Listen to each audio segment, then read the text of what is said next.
Hello guys, আমি আজকে সকালে গিয়েছিলাম নাস্তা খেতে। তো আমরা চাঁদপুর মেইন শহরে থাকি, বাট আমাদের এখান থেকে যে আমরা নাস্তা করি বা আমাদের যে রুটি পাওয়া যায় ওইটা একটু সামনে যেতে হয়, মানে রুটির দোকানটা একটু সামনে আর কি আমাদের বাসা থেকে। তো ফার্স্টে আমি চলে গেলাম রাস্তায়, তো বাড়িয়ে পড়লাম ঘর থেকে রাস্তা খাওয়ার উদ্দেশ্যে।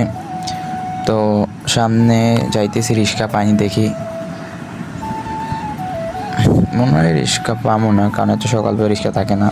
তো দেখলাম রিক্সা আছে কিনা, দেখি রিক্সা নাই। তারপরে আবার হাঁটা শুরু করলাম, যে হাইটাই জায়গা, রিক্সা তো পাইতেছি না। তারপরে আবার হাঁটতে হাঁটতে যাইতেছি গা। বেশিক্ষণ লাগে না, 10 মিনিট লাগে আর কি যাইতে। তো যাইতেছি গা। আর ভাই ভিডিওটা একটু টাইনা দিতেছি, কারণ এত লং ভিডিও তো দেওয়া সম্ভব না আমার পথে। তো এরপরে আমরা এসে পড়েছিলাম যে আমার চাঁদপুর চিত্রলেখা মোড়, এখানেই আমরা মানে নাস্তা করি। তো একটু সামনে যেতে হবে, আমরা একটু সামনে গেলাম। সামনে গেলেই রুটির দোকান আর কি। তো এই যে রুটির দোকান, তারপরে এইখান থেকে রুটি নিয়ে তারপরে আবার বাসায় চলে আসলাম।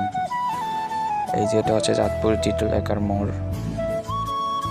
এরপর আবার বাসায় চলে আসলাম। সবাই আমার চ্যানেলটা সাবস্ক্রাইব করে দাও, সাবস্ক্রাইব করে পাশে থাকো।